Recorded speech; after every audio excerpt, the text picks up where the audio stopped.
Vamos ver se é possível expor o a priori aristotélico. Baseado também no livrinho de Marys, que deve se basear em intérpretes contemporâneos de Aristóteles que chegaram a investigar o suposto a priori aristotélico. Para Aristóteles, nós ganhamos conhecimento das coisas por abstração. Nosso conhecimento empírico, isso nos lembra a analicidade. Nós abstraímos formas ou ideias essenciais das coisas. As ideias não estão mais no céu platônico, mas estão nas coisas, como formas. Então, as formas estão originariamente nas coisas, e as coisas não estão como cópias das ideias, mas estão lá, tanto que se o mundo desaparecesse, desapareceriam as ideias. Enquanto para Platão, se o mundo desaparecesse, o mundo das ideias continuaria existindo. Então, as ideias se encontram, não se encontram no mundo das ideias, como pensava Platão. Então, trata-se aqui de um insight racional com relação ao conceito abstraído da experiência. Não seria induzido. Então, a sua teoria do a priori não envolve aqui o inatismo, mas mesmo assim ela é compatível com o empirismo. Mas não sei se é bom ou mal. Seja como for, para Aristóteles, ele apresenta em De Anima, na percepção, nossas mentes tomam a forma sem a matéria das coisas percebidas, como o anel de sinete, de cera, que toma a forma do anel real, mas sem a sua matéria. A sua lógica deve explorar, então, as essências das coisas. Podemos passar aqui para uma comparação com Locke, com o que ele chama de abstração. Aqui nós extraímos ideias simples das mais complexas, como da rosa branca que vocês estão vendo. Você exclui as outras características de forma, de odor, etc., e fica só com uma, que é a da brancura. Para Locke, podemos, pelo raciocínio a priori, derivar verdades da matemática, da ética e mesmo da política. Mas agora, Berkeley era um imagista, diversamente de Locke. Eu não sei se o a priori aqui está correto. Um imagista diversamente de Locke, daí que para ele era impossível a mente entreter a ideia de um triângulo em geral. Mas numa boa interpretação de Locke, sim, nós não precisamos ter uma... Berkeley diz que Locke se confunde ao pensar que você tem um triângulo que pode ser dessa ou daquela forma, você não tem como imaginar, mas Locke podia ser mais sofisticado do que Berkeley quis imaginar. Hume pensava, Hume é um pouco berkeleyano, pensava as ideias como imagens, sim, mas ele admitia que formamos abstrações. Mas como? Nós temos ideias clusters ou agregados. É mais sofisticado que Locke, mas também mais problemático. Todas as ideias gerais, diz Hume, não são mais do que ideias particulares anexadas a certo termo que lhes dá uma extensão mais significativa e faz-lhes recordar, em certas condições, outros indivíduos similares a elas. Ou seja, uma ideia geral é um agregado de ideias similares que batizamos com um termo. E assim, o que bater com a realidade, esse tipo de triângulo,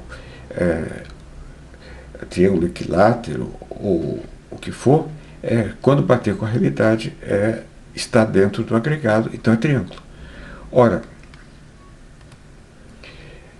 e para Hume, a matemática é a única ciência a priori. Parece a mim dizer que os únicos objetos das ciências abstratas ou da demonstração são quantidade e número, e que todas as tentativas de estender essa espécie mais perfeita de conhecimento, além de seus limites, é mera sofisticaria e ilusão. Mas não fica claro como podemos derivar qualquer coisa de um mero cluster de imagens. Isso é uma objeção feita por Barry Stroud. Quer dizer, o que cola esses elementos do cluster. O que cola é uma regra. Isso é o que filósofos como Tugendhat, ou mesmo Kant, adicionariam ao agregado de configurações que seriam configurações criteriais, no sentido de Wittgenstein. Regras conceituais. As regras seriam aquilo que unificaria as condições criteriais. Sem isso, fica difícil explicar o caráter geral dos conceitos. Russell, isso é segundo Meres, Russell achava que parte de nossa experiência consiste na intuição dos universais. Nós isolamos e refletimos diretamente sobre os universais. Isso é a intuição eidética. O universal vem para diante de nossas mentes e sentimos poder discernir as suas propriedades. Isso Meres acha que é aristotélico. Bom, pode ser. Russell tem algo também aristotélico, que o objeto imediato da percepção é o fenômeno, é o sensidatum. E o sensidatum mas é independente da mente. É difícil. Na percepção, nós percebemos não só objetos, mas a instanciação de universais, como por exemplo o universal da brancura, na instanciação do branco de uma rosa, e somos familiarizados, quer dizer, contactados com os universais, acquainted com o universal. E isso também seria certamente aristotélico. É difícil de se aceitar para quem acredita numa teoria dos tropos. Justificação aristotélica a priori. A forma da justificação aristotélica, segundo Meres, é análise dos conceitos usados para pensar P implica em P, portanto P. Esse é paralelo ao da justificação analítica, que tem a forma análise dos significados das palavras na sentença S implica em S, portanto S. Aí uma certa similaridade com a analiticidade no entendimento aristotélico. Ele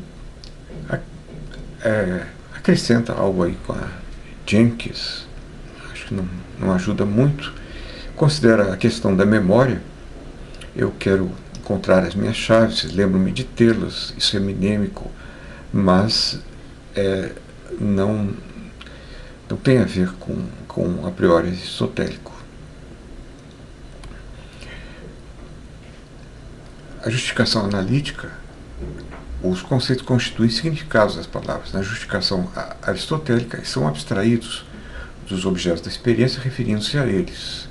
Mas isso não é a mesma coisa que os significados.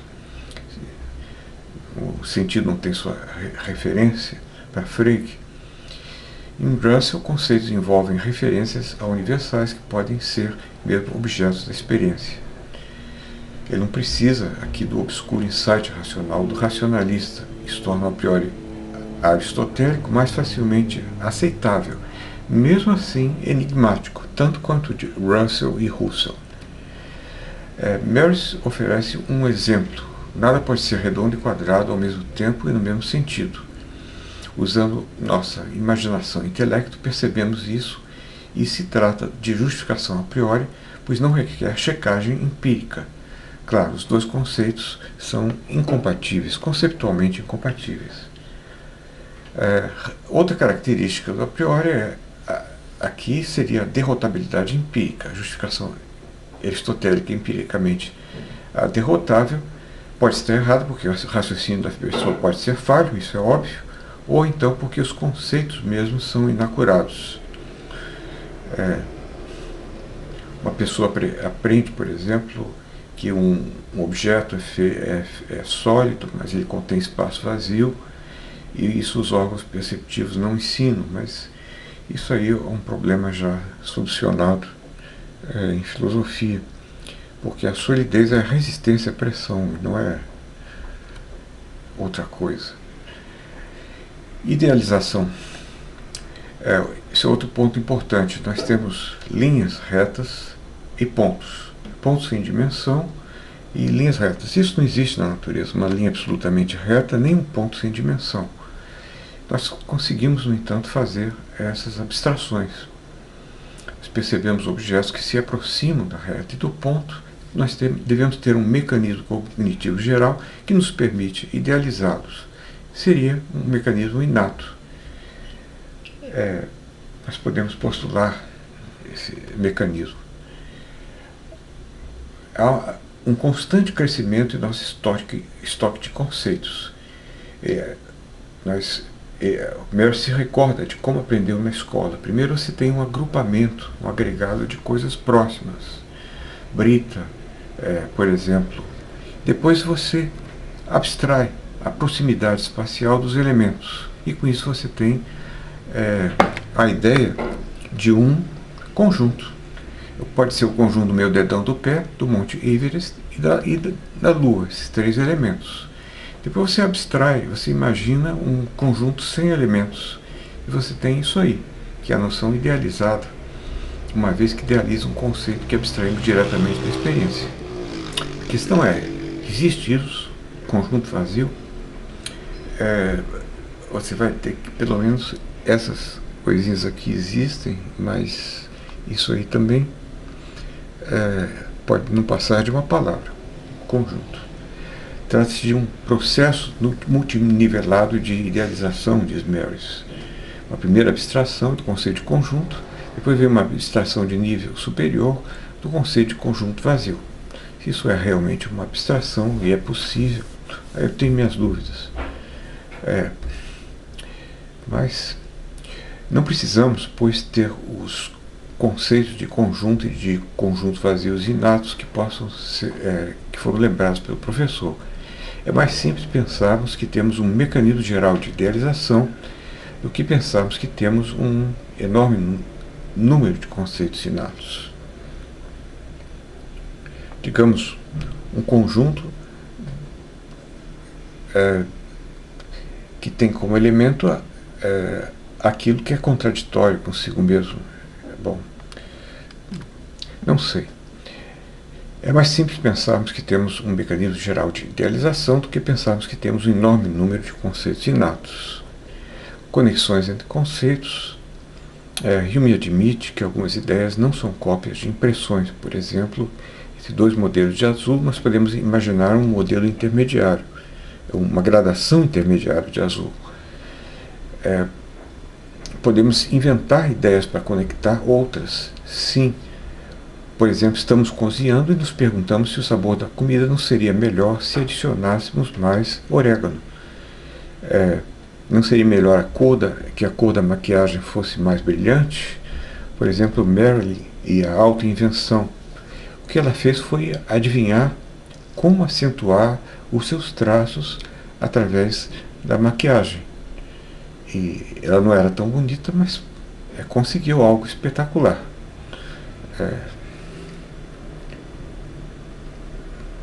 Agora, outro ponto é que, de acordo com o estruturalismo em filosofia da matemática, a matemática estuda modelos de objetos.